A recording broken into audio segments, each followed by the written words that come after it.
Praise the lord. ప్రభుని గురించిన మరొక శుభదినాన్ని బట్టి ప్రభుని ఎంతగానో స్తుతిస్తూ ఉన్నాను. జూలై మాసం అంతా ప్రభు మనతో ఎంతో క్షేమంగా మనని లభిస్తూ వచ్చారు. మీలో ప్రతివాని కోసం కూడా ప్రార్థన చేస్తున్నాను. ఏ విషయంలో కూడా మనం ఆందోళన పడవద్దు. అన్ని పరిస్థితులు ఎందుకు కూడా దేవునికి అప్పగించేసుకుని విశ్వాసం కరెక్ట్గా కొనసాగించు వాడిపోయిన యేసు వైపు చూస్తూ కూడా ఈ పందెపు రంగంలో ఓర్పుతోనూ సహనంతోనూ ముందు కొనసాగాలని చెప్పేసి వాక్యం మనకి సెలవిస్తున్నది. ప్రభు మనని మరిచిపోయారని చెప్పి అతను అనుకోవద్దు. ఆయన మనం జ్ఞాపకం చేసుకుంటూ ఉన్నారు.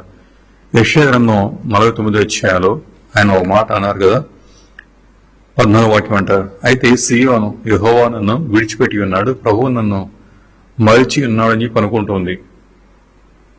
ఆ మాట గమనించారా? సృష్టికర్త అయిన దేవుడు మనల్ని విడిచిపెడతాడా?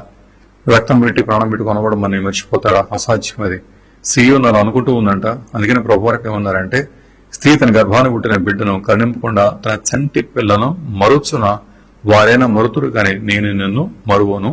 చూడుము, నా అరిచేతుల మీద నిన్ను చిక్కుకొని ఉన్నాను, నీ ప్రాకారములో నిత్యమైదేట నున్నవి. సో ఇంత స్పష్టమైన వాగ్దానం ప్రభు ఇవ్వడం చేత ఆయన్ని మనం మరవలేదు, మన మరవలేదు, మన కుటుంబాన్ని మరవలేదు, మన సమస్యనే కానీ మనకున్న శ్రమానుభవాన్ని ప్రభు మరవలేదు. ఆయన తప్పకుండా కూడా జ్ఞాపకం చేసుకుంటున్నారు, జ్ఞాపకం చేసుకోబోతున్నారు. తన కాలాల్లో ప్రతి వారికి విముక్తి అయిన ఎవరైనా. అందుకని దేవుని ప్రేమను శంకించక దేవుని కార్యాన్ని ఇక్కడ సందేహించుకుని శ్వాస హృదయం కొనసాగిన ప్రభు వారు తప్పకుండా కూడా మన నాలుగించి తన కార్యాన్ని జరిగించబోతున్నట్టుగా వాక్యం సెలవిస్తుంది. ఇదే అధ్యాయంలో 49వ అధ్యాయంలో మరో మాట కూడా అంటాడు కదా, 23వ వాక్యం ఉంటుంది. అది అప్పుడు నేను యెహోవా నా కొరకు కనిపెట్టుకునే వాడు అవమానం పొందరని నీవు తెలుసుకుందువు. సో దేవుని కోసం కనిపెట్టుకొచ్చిన ఎవరు కూడా అవమానం పొందరు, అవమానానికి అప్పగించబడరని చెప్పేసి ఖచ్చితమైన సాక్ష్యం వాక్యం పలకటం చేత ఈ విషయంలో కూడా ప్రభు విడిచిపెట్టేవాడు కూడా కాదు, లేకపోతే మనని నిందకో తిరస్కారం అప్పగించబడు కాదు, కానీ మన తలపైకి తెంపేసి తిరిగి మళ్ళా ప్రభు వారు తన బిడ్డల్ని తన సంఘానికి కూడా ఆయన కనపరిచే దేవుని వాక్యం మనకు సెలవిస్తుంది. అలాంటి శ్వాసంతో మన దేవుని త్రావల్లో నమ్మకంగా మనం కొనసాగిపోదాము. సో ప్రభు ఆగస్టు మాసపు కృపలు మన మీద తెంపేసి రాబోతున్న మాసం కూడా సంపూర్ణమైన భద్రత క్షేమాన్ని తన సంఘానికి అనుగ్రహించిన గాక. చుట్టూ చాలా భయంకరంగా ఉంది. అనేకులకు ఈ వైరస్ సమస్య వలన బలహీనపడుతున్నట్టు వింటూ ఉన్నాను. అయితే ప్రభు మాత్రం తన సంఘాన్ని ఎంతో చక్కగా నడిపించుకుంటూ ఉన్నారు. అదే సమయంలో మీరు కూడా మెడకుతూ ఉండండి. అనవసరంగా తిరగవద్దు, అనావశ్యంగా ఎవరికి కూడా చోటు ఇవ్వద్దు. మీ గృహాల్లో ప్రార్థన పూర్వకుంటూ కూడా ప్రవేశించిన పని చేస్తూ కూడా ఆ పనుల్లో కూడా వృత్తుల్లో నమ్మకంగా ఉంటూ కూడా అలాంటి స్థానాల్లో కూడా దేవునికి భద్రతకు క్షేమానికి అప్పగించుకుంటే దేవుడే తప్పకుండా మంది ఆయన కాపాడుకోబోతూ ఉన్నారు.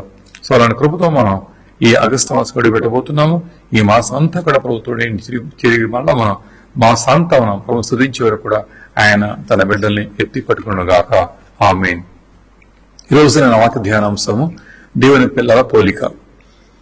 ఎఫ్ఎస్సీ పత్రిక 5వ అధ్యాయంలో మొదటి వాక్యం తీసుకుంటే మనము ఎఫ్ఎస్సీ పత్రిక 5వ అధ్యాయం మొదటి వాక్యము, కావున మీరు ప్రియులైన పిల్లల వలె దేవుని పోలి నడుచుకొనిడి అని ఉంటుంది. సో దేవుని పిల్లల పోలిక, ఇది మన థీమ్. దేవుని పిల్లలకు కొన్ని పోలికలు ఉంటాయి. మన పిల్లలకి ఎలాగైతే మన పోలికలు వస్తాయో, బాహ్య పోలిక మాత్రమే కాదు, అంతరంగ పోలికలు లేదా బుద్ధులు అంటాం మనం, అది కూడా మనకు వస్తుంది. అలాగే దేవుని పిల్లలకు కూడా దేవుని పోలికలు ఉంటాయి. సహజంగా లోకరీతిగా పోలికలు అంటే మనం చూసేది బాహ్యాన్ని చూస్తూ ఉంటాం మనం, అంటే తండ్రి వలే పిల్లలు, తల్లి వలే పిల్లలు, ఆ పోలిక చూస్తుంటాం మనం, అది పోలికే.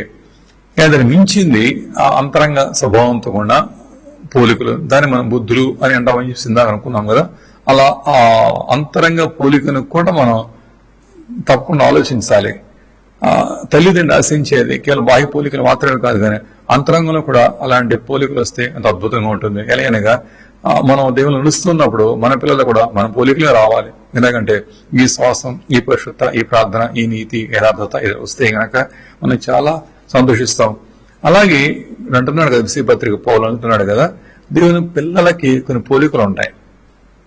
మన దేవుడు ఎలాంటి వాడు?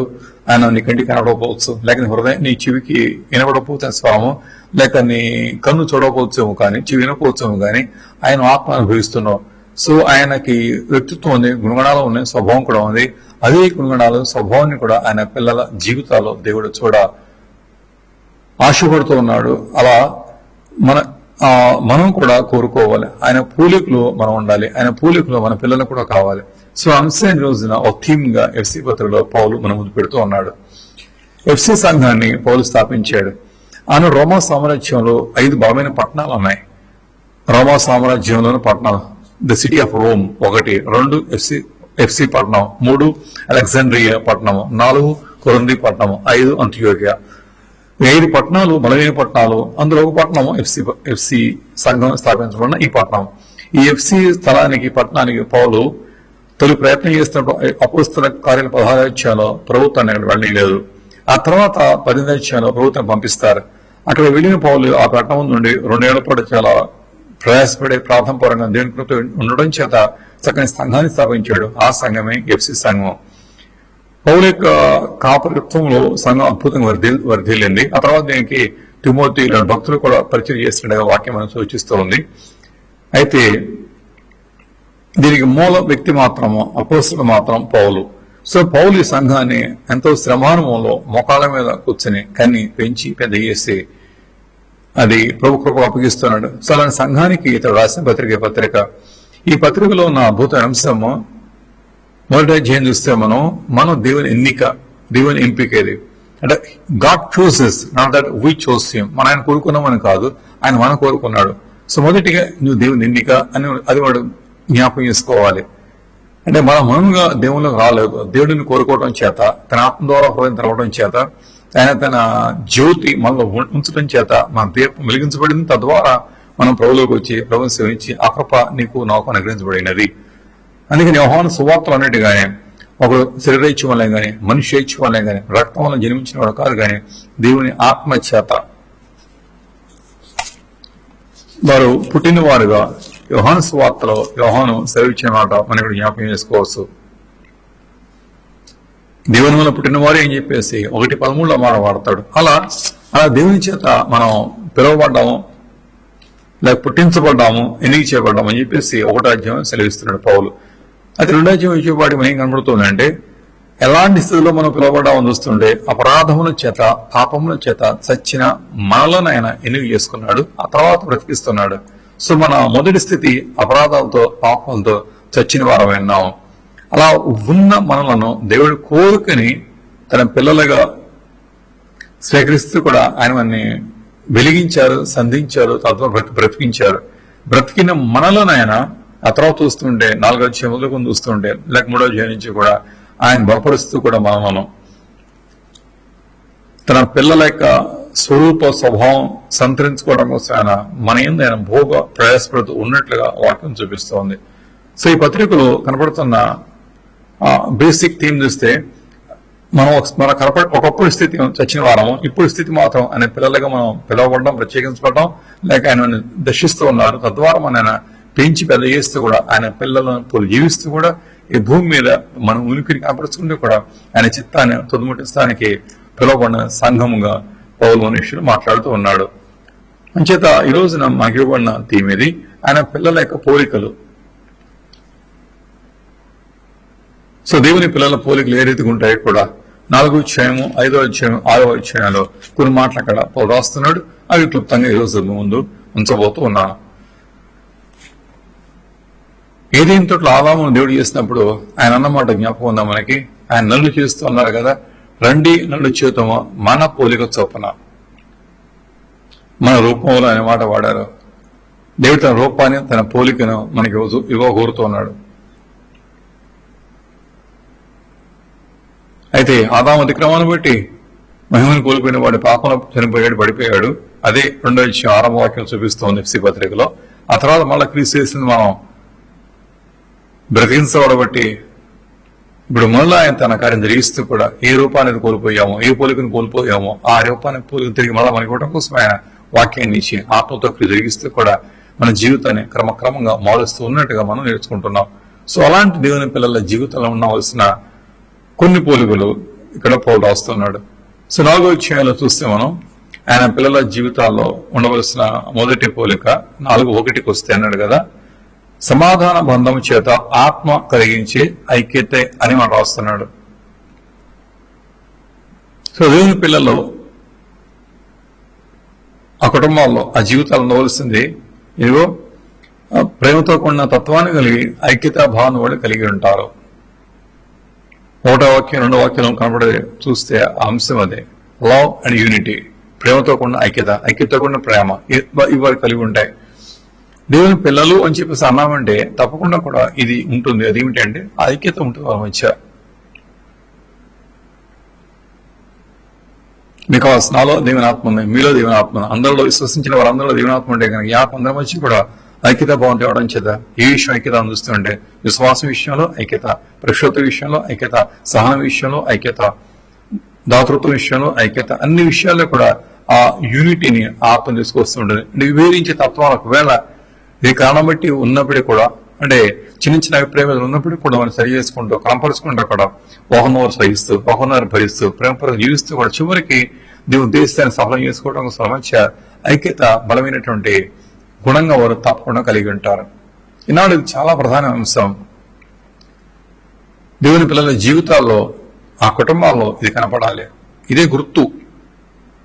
లోకంలో ఇది మనం చూడలేము కూడా, ఐక్యత కనపడదు. ఒకవేళ ఐక్యత ఉందని చెప్పి అనుకున్నప్పుడు కూడా వారి జీవితాల్లో అది చిరితన కోసం ఐక్యతగా చూడగలుగుతున్నామే గాని మంచి కోసం, నీతి కోసం, పరిశుద్ధ కోసం ఐక్యత చూడలేకపోతున్నాం మనం.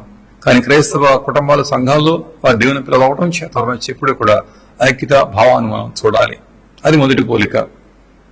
తత్వంలో తండ్రి కుమార పరిశుద్ధాత్మలో ఈ వన్నెస్ ఉంది. అదే వన్నెస్, అదే unity we see in God's families. ఆ ఐక్యతను చూడాలి. అది చూస్తే అదే సాదృశ్యం ఉందని చూస్తుంటే దేవుని పిల్లలు అని చెప్పేసి ఆ ముద్ర అది వారికి ఆటోమేటిక్గా ఇస్తూ ఉంది. అందుకని మనం చూడదగిన మొదటి అంశం, దేవుని పిల్లల జీవితాల్లో ఐక్యత కావాలి.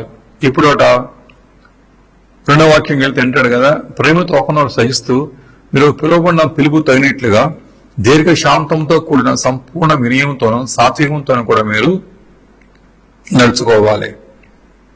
దీర్ఘశాంతము, సంపూర్ణ వినయము, సాత్వికము, తర్వాత ఒకరినొకరు సహిస్తూ ఉంటాం. అంటే వ్యక్తిగత జీవితాల కుటుంబాల్లో కూడా కొన్ని అభిప్రాయాలు ఉంటాయి. ఉన్నప్పుడు కొన్నిసార్లు మన కుటుంబీకులతో, తోటి వారితో మనకు విభేదించే ఆ పరిస్థితి కలుగుతుంది. అంటే ఈ విభేదము అది ఘర్షణకును సంఘర్షణకును పోరాటానికి దారితీస్తే కాదు, కానీ వెంటనే దాన్ని మనం క్రమపరుచుకుంటే కూడా సబ్జెక్టింగ్ ఇన్ లార్డ్స్ విల్, దేవుని చిత్తానికి వాక్యాన్ని అప్పగించేసుకుంటే కూడా అది మళ్ళా ఆ కుటుంబంలో, ఆ సంఘంలో కూడా ఐక్యతా భావం కోసం తప్పకుండా కూడా మనం శ్రద్ధ తీసుకోవాల్సి ఉంటుంది. సో దేవుని పిల్లల జీవితాల్లో నో డివిజన్స్, అనైక్యత, అసమాధానం, కలహాలు, విభేదాలు, కొట్లాటలు ఏమి పనికిరావు. అందుకని కొరింథీ పత్రిక రాస్తూ పౌలు ఆ సంఘాన్ని చాలా గట్టిగా విషయంలో తను హెచ్చరిస్తూ ఉన్నాడు. ఒకటో అధ్యాయంలో అంటాడు కదా 10వ వాక్యంలో, సహోదరులారా మొదటి పత్రికలో మీరందరూ కూడా ఏకభావంతో మాట్లాడవాలని చెప్పేసి మీరు కక్షల లేక ఏక మనస్సుతో ఏక తాత్పర్యంతో వీరు సన్నద్ధులై ఉండాలి. సో దేవుని పిల్లలకి ఈ హెచ్చరిక వర్తిస్తూ ఉంది. ఈ అంచె దినాల్లో కుటుంబాల్లో చుచ్చుకొచ్చేసి విభేదం కలిగిస్తున్నాడు. స్వార్థాన్ని బట్టి, శరీర స్వభావాన్ని బట్టి అనేకత భావం తీసుకొస్తే కూడా ఇద్దరు విడిసి పడేసి తండ్రికి వ్యతిరేకంగా తల్లి వ్యతిరేకంగా బిడ్డలు విభేదిస్తూ కూడా కుటుంబాల్లో చిచ్చు పెట్టేసి అలా పాడేసి పెడుతున్నాడు. ఇక్కడ అనైక్యత ఉంటుంది, అక్కడ అపవాదికి మన పీఠం వేసినట్టే. అనైక్యత ఉన్న చోట దేవుని ఆత్మ తావు లేకపోవడం చేత దేవుని ఆరోగ్యాలు కుండిపడిపోతుంటాయి. అంత మాత్రం కాకుండా అపవాది యొక్క ప్రభావాన్ని బట్టి వారి జీవితాల్లో ఎంతో నష్టానికి కూడా వెళ్ళిపోక తప్పదు. అందుకే మన కుటుంబ జీవితాలు ఎప్పుడు కూడా ఐక్యత కోసం, సంఘాల ఐక్యత కోసం కూడా తప్పకుండా కూడా ప్రయత్నించాలి. అలాంటి సమయాల్లో మనకు అవసరమైతే కొంత తగ్గించుకొని సహిస్తూ పరిస్థితి కూడా ఓర్చుకోవడం కోసం కూడా నీవు వినంత ప్రార్థన చేసుకోవాల్సి ఉంటుంది. కొన్నిసార్లు మనం ఈ ఐక్యతని మనం కాపాడుకోవడం కోసం మనం కొంత నలగవలసి ఉంటుంది. మనం నలుగుతూ ఉంటాం, ఎందుకంటే నువ్వు సహించవలసి ఉంటుంది కాబట్టి ఆ సహనంలో, ఆ సంఘర్షణలో నీలో కొంత నువ్వు నలుగుతూ ఉంటావు. అనివార్య అంశం అది. అంచేత ఆత్మ కలిగిస్తున్న ఐక్యత, దేవుని ఆత్మ ఎప్పుడు కూడా విభేదాలు తెచ్చేవాడు కాదు. రక్తంతో కడబడిన కుటుంబాల్లో సఖ్యత సమాధానాన్ని తీసుకొచ్చే ఆత్మ దేవుని ఆత్మగానే, విభేదించే ఆత్మ కాదు. అయితే ఈ ఐక్యత అనేది మళ్ళా దేవుని చిత్తాంతో గుర్తుంచుకోవడం కోసం వాక్యానుసారం ఐక్యత అవుతుంది, కానీ చెడుతనానికి మాత్రం ఐక్యత కాదు. దేవుని ఆత్మను సుతీయటం కోసం అననీయ సప్పీరు ఏకీవించినట్టుగా మాత్రము ఇదన్నడూ ఉండదు ఐక్యత అనేది. దేవుని ఆత్మించే ఐక్యత ఇటువంటిదని చూస్తుంటే దేవుని చిత్తాన్ని ఆయన ఉద్దేశాన్ని కూడా స్పష్టంగా పెంపునిపోయే ఐక్యత అవుతుంది. కానీ ఆయన చిత్తానికి భిన్నమైన అంశాలు ఇస్తే మాత్రం దేవుని ఆత్మ తప్పకుండా అక్కడ వివేదించే అంశం కనబడుతుంది.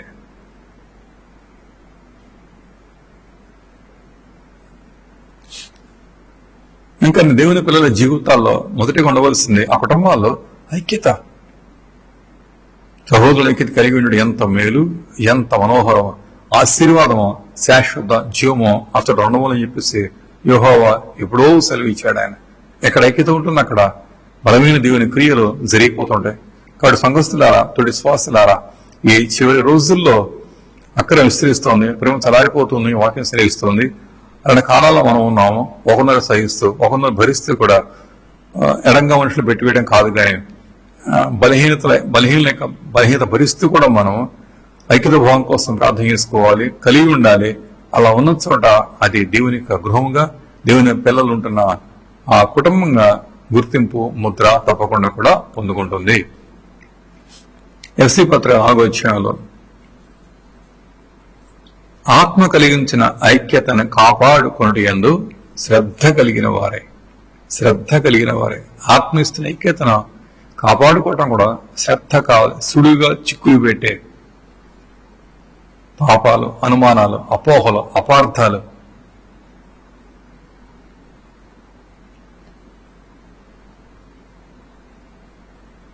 సండే స్కూల్కి ఒక బాబు వెళ్తూ ఉండేవాడు. చిన్నప్పుడు వెళ్తూ ఉన్నప్పుడు ఇతడు ముద్దుగా ఉండటం చేత ఆ స్కూల్కి అడుగుపెట్టినప్పుడు లేదా ఆ క్లాస్కి వెళ్తున్నప్పుడు టీచర్స్, పిల్లలు చూసి నవ్వుకునేవారు. ఈ నవ్వు ఎగతాళితో నవ్వు కాదు, ఆ బిడ్డ ముద్దుగా ఉండటం చూసి సంతోషంగా నవ్వుకునేవారు. కానీ బిడ్డకి చిన్న బిడ్డ అవడం చేత తనకు అర్థం కాక, అవగాహన చేసుకోలేక వాళ్ళని చూసి నవ్వుతున్నారు అని చెప్పేసి అది ఎగతాళిగా తను తీసుకున్నాడు. ఆ చిన్న వయసులో కూడా తీసుకుని ఇంటికి వెళ్ళి కంప్లైంట్ ఏంటంటే, మా టీచరు మా తోటి పిల్లలకు కూడా నవ్వుతున్నాను నన్ను చూసి, నేను వెళ్ళాలంటాడు. అపార్థం చేసుకోవడం చాలా తేలిక, అర్థం చేసుకోవడం చాలా కష్టం. స్కూల్ మానేసాడు 10 రోజుల పాటు, సండే స్కూల్. ఇంకా కొన్నిసార్లు మనుషులు మనం అపార్థం చేసుకుంటాం, ఇలా అన్నారు అలా అన్నారు అని చెప్పేసి. ఇది అనైక్యత అర్థం కాదు. అపవాది సులువుగా అనైక్యత ఫోన్ పెట్టేసి జరుగుతున్న దేవుని క్రియను వాడు దెబ్బ కొట్టి పాడు చేస్తాడు. శ్వాస ద్వారా అత్యంత మెడకుతూ ఉండండి. వాడు దుష్టుడు, వాడు దురాత్మ, వాడు సాతాని కుతంత్రాలను ఎరగని వారము కామని చెప్పేసి ఇదే పత్రికలో పౌలు 6వ అధ్యాయంలో 10వ వాక్యం అంటాడు. తంత్రాలు, కుతంత్రాలు వాడేవి. ఆత్మ కలిగించే ఐక్యత నువ్వు శ్రద్ధగా నీ భర్తతో, నీ భార్యతో, నీ పిల్లలతో, నీ కుటుంబీకులతో, నీ అత్తమామలతో నువ్వు తప్పకుండా కూడా కాపాడుకో. సంఘంలో కూడా కాపాడు. సంఘంలో కూడా ఏమాత్రం కూడా ఏ కారణం పెట్టి కూడా విభేదాలు రాకూడదు. లేకపోతే ఇక్కడ ఒక ప్రాంత వాసుల్లాగా, లేకపోతే ఒక వర్గానికి చెందిన వాళ్ళగా మాత్రం విభేదించడానికి అవకాశం ఎన్నడూ రాకూడదు. ఐక్యత భావం కలిసికట్టుగా అందరూ కలిసి జీవించే సంఘమే నిజమైన దేవుని యొక్క సంఘము.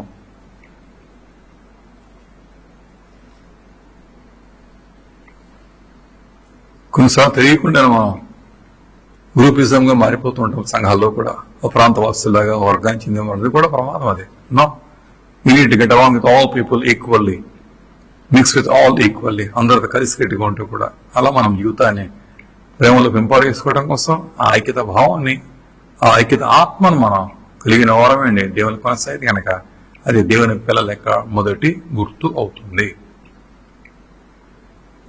సువాసన బట్టి మనం ఒకవేళ మనం పూల తోటకు వెళ్తే కనుక మనం కళ్ళు మూసుకున్నా సరే అక్కడే పువ్వు ఉందో చెప్పేయచ్చు. మనం బ్లైండ్ ఫుల్గా వెళ్తే కనుక పూల తోటలోకి కళ్ళు మూసుకున్నప్పటికి కూడా ఒకవేళ అక్కడ ఏ పుష్పాలు ఉన్నాయి చెప్పేయచ్చు మనం. It's very easy, simple thing. ఆగ్రహించినప్పుడు అర్థమైపోతుంది మనకి అది. అలా ఈ ఐక్యత భావాన్ని బట్టి that people know that you are a child of God, that you are the children of God. నువ్వు దేవుని బిడ్డ పని చెప్పేసి, నువ్వు దేవుని పిల్లలని చెప్పేసి, let them know, realise, testimony and confess that you are the God's children and God's family. May God bless you in that aspect. దేవుడి విషయంలో మనని దీవించి నడిపించిన గాక. రెండవదిగా దేవుని పిల్లలకు ఉండవలసిన రెండవ పోలిక 4వ అధ్యాయం తీస్తే మీరు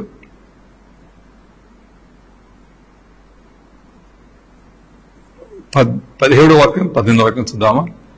కాబట్టి అన్నిజనులు నడుచుకున్నట్లు మీరిక మీదట నడుచుకున్న వలదని ప్రభువునందు సాక్ష్యం ఇస్తున్నాను.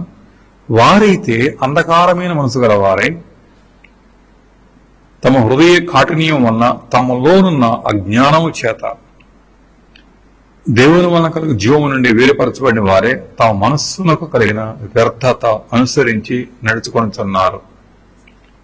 వారు సిగ్గులేని వారేంటి నానా విధమైన అపవిత్రతను అత్యాశత జరిగించు తమను తామే కామకత్వమునకు అప్పగించుకోనేది. అయితే మీరు యేసుని గురించి విని ఆయన సత్యం ఉన్నదన్నట్టుగానే ఆయన ఉపదేశించబడిన వారిని ఎడల మీరు ఎలాగున క్రీస్తును నేర్చుకున్న వారు కావున మునుపటి ప్రవర్తన విషయంలోనైతే మోసకరమైన దురాశలను చెడిపోవు మీ ప్రాచీన స్వభావం వదులుకొని మీ చిత్తవృత్తి యందు నూతన పరచబడిన వారై నీతియు యథార్థమైన భక్తియు గలవారే దేవుని పోలికగా సృష్టించబడిన నవీన స్వభావం ధరించుకోనవలను.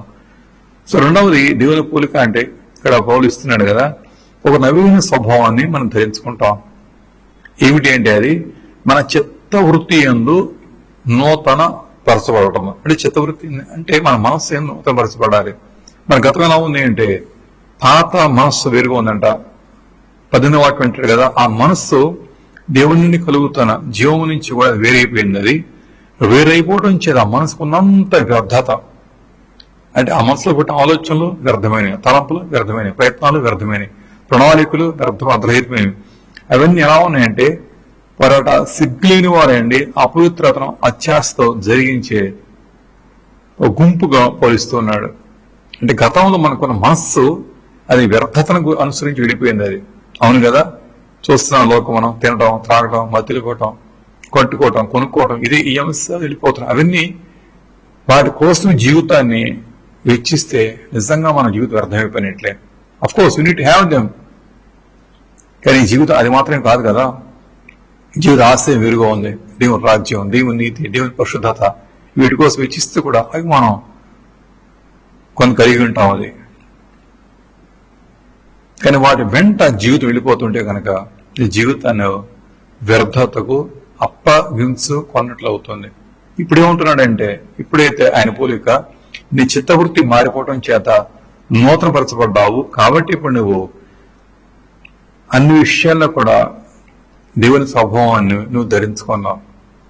యేసు ప్రభువాన్ని జ్ఞాపకం చేసుకుంటే మనం ఆయన స్వభావము, ఆయన భూమి మీద ఉన్నప్పుడు 33 ఏళ్ల జీవితంలో ఆయన నీతిని కోరుకున్నారు, పరిశుద్ధిని కోరుకున్నారు, ప్రేమతో జీవించారు, ఇతరులు మేలు చేస్తూ కూడా తన జీవితాన్ని ఆయన భూమి మీద ఇచ్చించారు.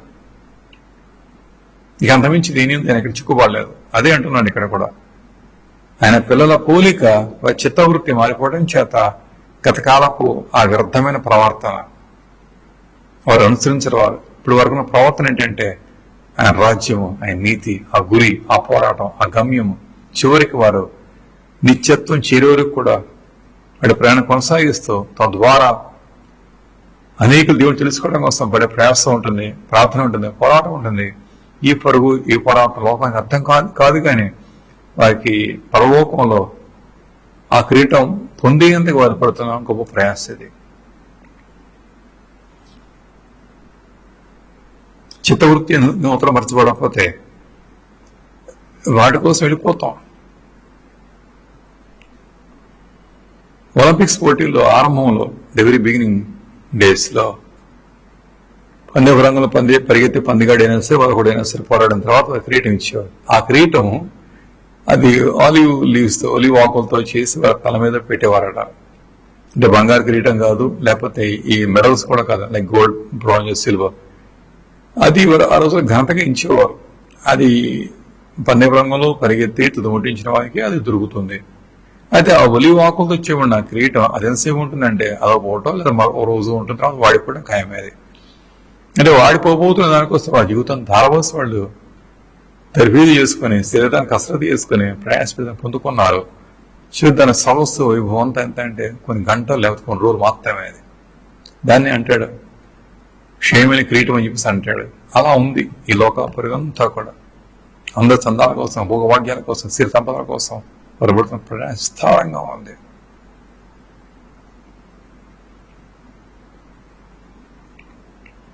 ఉన్నతమైన ఆశయంతో జీవితం వెచ్చిస్తూ ముందు కొనసాగిపోతున్నప్పుడు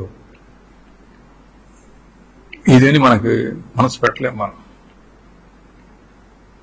చిత్తవృత్తి యందు నూతన పరచబడ థింకింగ్, ఆ లైఫ్ స్టైల్, ఓ మార్పు కొట్టొచ్చినట్టుగా ఉంటుంది దేవుని పిల్లల జీవితాలు. Simple life.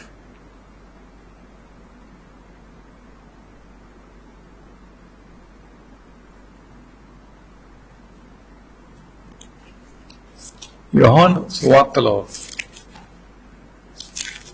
గ్రీకు విశ్వాసులు వచ్చి ప్రభువును చూడగోరుతున్నారు. యేసు ప్రభువుని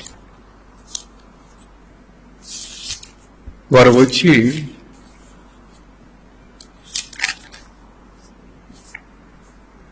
రెండవ యోహాను సువార్తలో ఉంటుంది. ఫిలిప్పును అడుగుతారు, అయ్యా మేము యేసును చూడగోరుతున్నామని చెప్పిస్తే వారు వచ్చారు. గ్రీకు దేశంలో వచ్చారు. వారు యేసు ప్రభు వారు అంత స్పష్టంగా 10 మంది మధ్యలో కూర్చుని బయట జరిగిస్తూ ఉంటే వారు వచ్చి అడుగుతారు, ఆయన చూడగొరుతున్నా ఉంటారు. ప్రాబబ్లీ వారి ఆలోచన వేరుగా ఉంది. ఈయనంత పేరు పొందిన వాడు అవటం చేత ఆయన ప్రత్యేకంగా ఉంటారు అని అక్కడ భ్రమపడ్డారు. వారు అద్భుతాలు చేస్తూ, ఆశ్చర్యాలు జరిగిస్తూ, మహత్కారాలు చేస్తూ కూడా ప్రజలను స్వస్థపరుస్తూ కూడా ఎంతో బోధగిస్తున్న ప్రభువారు ఎంతో గణనైన వాడు అవటం చేత ఒకవేళ వారి మనసులో పిక్చర్ వేరుగా ఉందేమో. మరి కళ్ళ ముందే సామాన్యుడిగా వ్యక్తిగా ప్రభు ఉంటే వారు గ్రహించలేక కాపులు ఉంటున్నారు కదా. మేము యేసును చూడగోరుతున్నాం అని చెప్పేసి అడుగుతున్నారు. వాళ్ళు పొరపడినట్టుగా కనపడుతుంది. అది ఇది యేసు ప్రభు వారి జీవితం. So simple. చిత్తవృత్తి నూతన పరచబడిన వారికి ఈ అంశాన్ని మన మనసు వారు పెట్టలేరు. సో ఆయన పిల్లల జీవితాల్లో నూతనపరచబడడం చేత మనస్సు వారికి ఉంటున్న ఆశయాలు వేరు, ఆలోచన వేరు, ప్రవృత్తి వేరుగా ఉంటుంది. అలాంటి రెండవ స్వభావాన్ని దేవుని పిల్లల వాళ్ళు తప్పకుండా వాళ్ళు కలిగి ఉంటారు. మూడోది కూడా చూస్తే మనము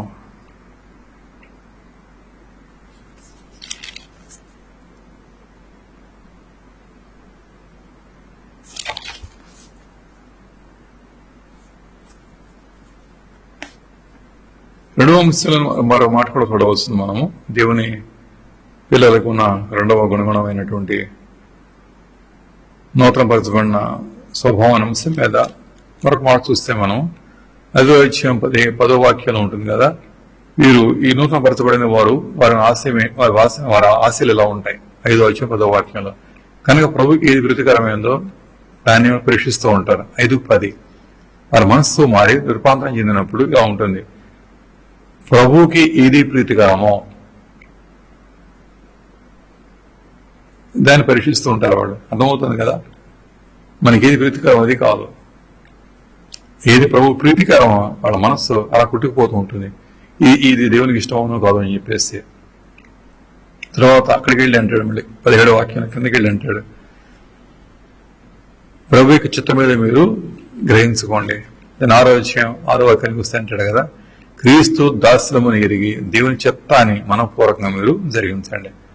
సో 3 మాటలు కూడా ప్రభుకి ఏది ప్రీతికరమైందో దాన్ని పరీక్షించాలి, ప్రభు చిత్తం ఏదో గ్రహించుకోవాలి, ప్రభు చిత్తం ఏదో దాన్ని హృదయపూర్వకంగా మనపూర్వకంగా జరిగించాలి. ఇన్ని మాటలు ఉన్నాయి. ఎవరు వీరంటే వారి చిత్తం నూతన వరచబడినప్పుడు వారి మనసంతా కూడా మరి ఆయన పిల్లల జీవితంలో మనసంతా కూడా చిత్తాన్ని గ్రహించుకోవడం కోసం చేయడం కోసం వాళ్ళు తహతహలాడుతూ ఉంటారు. వాళ్ళు ప్రభువు కూడా అదే అన్నారు కదా, నా తండ్రికి ఇష్టమైన కార్యాన్ని నేను ఎల్లప్పుడూ కూడా చేస్తూ ఉన్నాను అని అంటారు. ఆయన పిల్లలు మన ఆలోచన దేవుని చిత్తాన్ని ఆయనకి ఇష్టమైనదాన్ని జరిగించాలి. Very simple.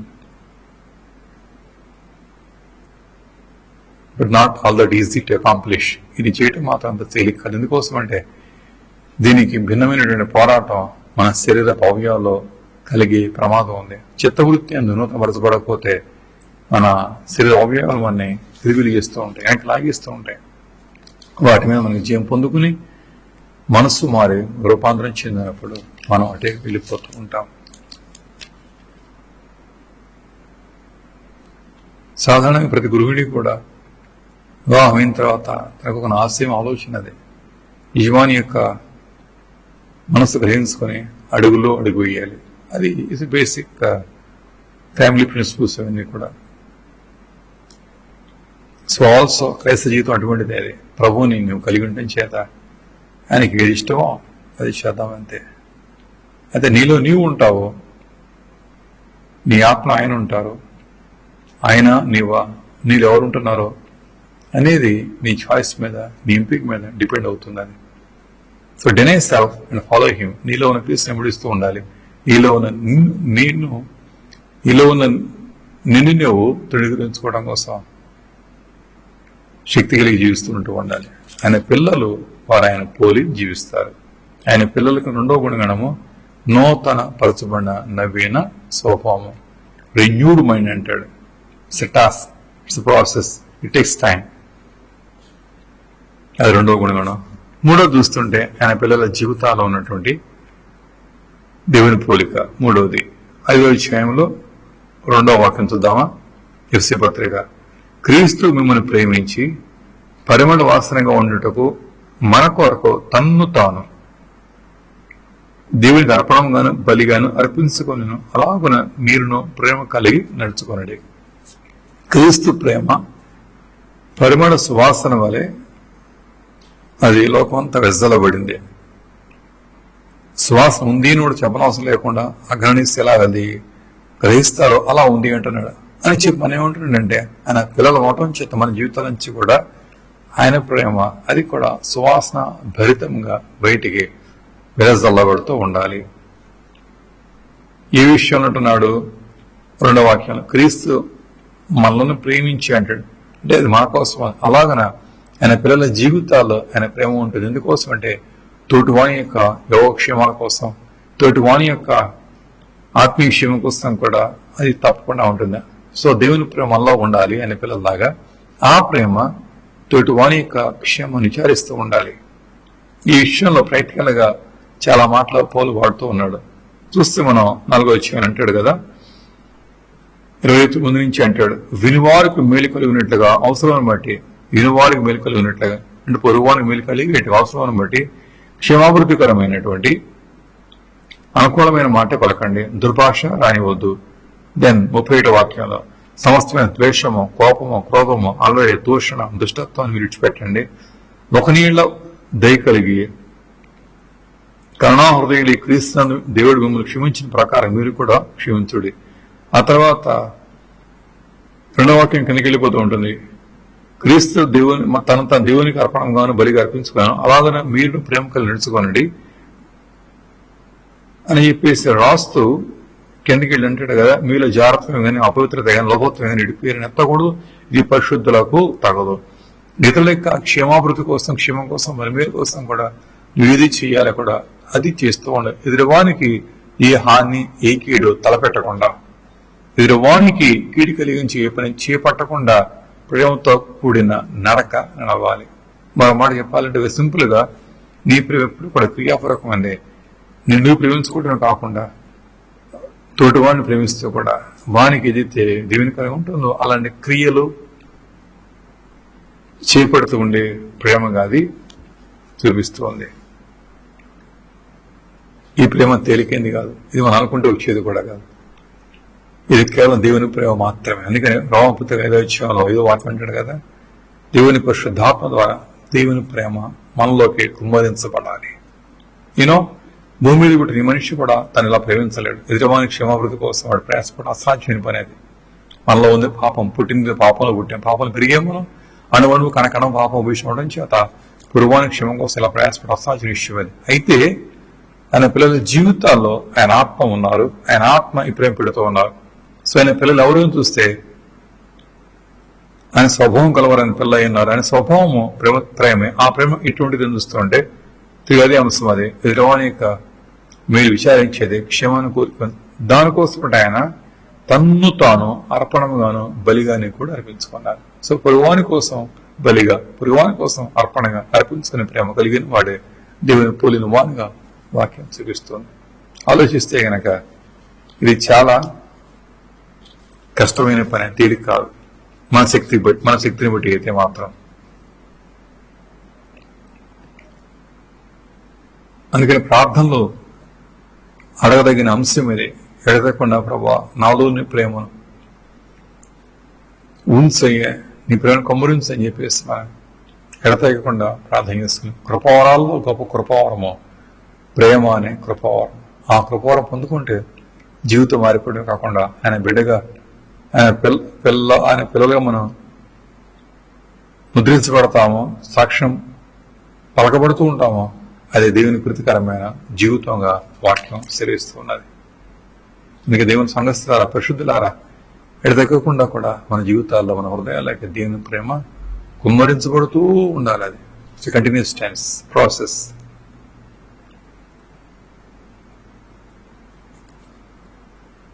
ప్రభు చెంతకు చేరి మనం ఎన్నో పొందుకోవాలి ఆశిస్తూ ఉంటాం. మనం ఎన్నైనా పొందుకుందాం, కానీ పొందవలసిన పొందదగిన ఈ ప్రేమ పొందకపోతే మిగతా వాటి విలువే ఉన్నది. అందుకనే యోహాను పత్రికలో అంటాడు కదా, దేవుని వలన పుట్టినవారు ఎవరు అన్న మాటకు 3 మాటలు ఇస్తాడు అక్కడ. అందులో ఒకటి, ప్రేమ గలవాడు దేవుని పుట్టినవాడు, ప్రేమ లేనివాడు దేవుడిని ఎరగదని చెప్పేసి అంటాడు. ఇక్కడ దేవుని పోలిక మన జీవితాల్లో చాలా స్పష్టమైన. మూడవదిగా, ఎలాంటి ప్రేమ? ఏ ప్రేమ అంటే అర్పణంగా బలిగా చేసుకుని, కొంత నష్టమైన కష్టమైన సమస్య అయినా శ్రమ అయినా సరే ఎదురవారి మేలు కోసం మనం బలిర్పణ చేసుకునే ప్రేమ. లోకంలో అది ప్రేమ వేరుగా ఉంటుంది. You see love in the world. లోకంలో ప్రేమ చూస్తాం, ఆ ప్రేమ వరల్డ్లీ ప్రేమ. అది అంటే బాగుంటే బాగుంటాం, పలకరిస్తే పలకరియటం, ఇస్తే తిరిగి పెట్టడం. మీరు గమనించే చాలా పర్యాయాలు ఎదురువాడు మేలు చేస్తే తిరిగి మనం మేలు చేస్తాం. అందుకే దాన్ని మనం రిటర్న్ గిఫ్ట్ అంటూ ఉంటాం. కానీ క్రైస్తవులు రిటర్న్ గిఫ్ట్స్ ఇవ్వటం కాదు, గివ్ గిఫ్ట్స్ టు పీపుల్. ఎవరు ఇస్తే తిరిగి రిటర్న్ గిఫ్ట్ ఇవ్వటం కాదు, జస్ట్ ఓన్లీ స్టైల్. అది మన విధానం ఏంటంటే బహుమానంగా దేవుని ప్రేమ పంచిపెడుతూ ఉంటాం. But don't expect return gift. ఎవరి నుంచి తిరిగి దాన్ని ఆశించవద్దు, ఆశించలేము కూడా, సాధ్యమైన విషయం అది. అందుకే దేవుడు లోకాన్ని ప్రేమించి బహుమానంగా గిఫ్ట్గా ప్రభునిచ్చారు, కానీ not as a return gift. లోకం మాత్రం రిటర్న్ గిఫ్ట్గా ఆయనకి సిలువనే ఇచ్చింది, కానీ ప్రేమ చూపించలేకపోయింది. దేవుని ప్రేమ ప్రత్యామ్నాయ భూమి మీద మరొకటి లేదు, కాకలేదు, అసాధ్య విషయం అది. అందుకే దేవుని పిల్లల జీవితాల్లో ఇలాంటి ప్రేమ it's a challenge, gigantic task. ఈ దినాల్లో చాలా గట్టి అంశం ఇది. ఎటు పోయినా సరే మనుషులు స్వార్థపూరితంగా ఉన్నారు. కుటుంబాల్లో కూడా ఎంతో స్పర్ధలు వస్తున్నాయి, కలతలు వస్తున్నాయి. విసుగు, అసహనం, ఆందోళన, తొందర, చెడు స్వభావాలు, న్యూనత భావాలు, తిరస్కార భావాలు, పడని స్వభావాలు ఎన్నో ఉంటూ ఉంటాయి. బట్ వాక్యం చెప్పేది, బలహీనులను మనం బద్దులమైన we need to suffer the weak. బలహీనులు చుట్టూ ఉంటారు, వారి బలహీనతలను భరించడం కోసం మనం సిద్ధంగా ఉండాలి. దానికోసం ప్రార్థన చేసుకోవాలి. ఆయన పిల్లలు, ఆయన ప్రేమ కలిగే వాళ్ళు నడుచుకుంటూ ఉన్నారు. ఆ ప్రేమ జీవిత విధానంలో, లైఫ్ స్టైల్లో కూడా కనబడుతూ ఉంది. అందుకనే విశ్రీపతి రైతు వచ్చి కిందకి వెళ్ళిపోతే అంటాడు కదా, ఆ ప్రేమ ఉండబట్టే స్త్రీలు, కుటుంబాల స్త్రీలు అంటే భార్యలు పురుషులు లోబడుతూ ఉన్నారు. ఆ ప్రేమ కలిగి ఉండబట్టే భర్తలు అంటే కుటుంబాల్లో ఉన్న పురుషులు తమ భార్యలను ప్రేమిస్తూ ఉన్నారు. ఉండులో వచ్చే ప్రేమ కనబడుతూ ఉంది. ఆ ప్రేమ ఉండబట్టే పిల్లలు కూడా పెద్దలకు ప్రేమపూర్వకంగా లోబడుతూ ఉన్నారు. భయంతో కాదు, ప్రేమపూర్వకంగా లోబడుతూ ఉన్నారు. మరి వారు కూడా అదే ప్రేమతో తమ పైన యజమానులు వారు కూడా సేవ చేస్తున్నట్టుగా చూపిస్తున్నాడు. 5వ అధ్యాయం అంతా చూస్తుంది మనం. దేవుని పిల్లల యొక్క ప్రత్యేకత చూపించే అధ్యాయం అది. మన కుటుంబాలను బట్టి కూడా లోకం సాక్ష్యం పలకాలి. నీ కుటుంబాన్ని బట్టి లోకం పలకాలి. ఇంత ప్రేమగా మీరు ఎలా ఉంటున్నారు అనే ఒక ప్రశ్న ఎప్పుడైనా సరే నీ పొరుగువాడు నీకు వేసాడా? నీ భర్త, నీ భార్యని బట్టి, కుటుంబాన్ని బట్టి, పిల్లలను బట్టి, నీ కుటుంబాన్ని ఇస్తువారు ఇంత ప్రేమగా మీరు ఎలా ఉంటున్నారు అని చెప్పేసి ఎనాడైనా సరే ఏమైనా ప్రశ్న వేశారా?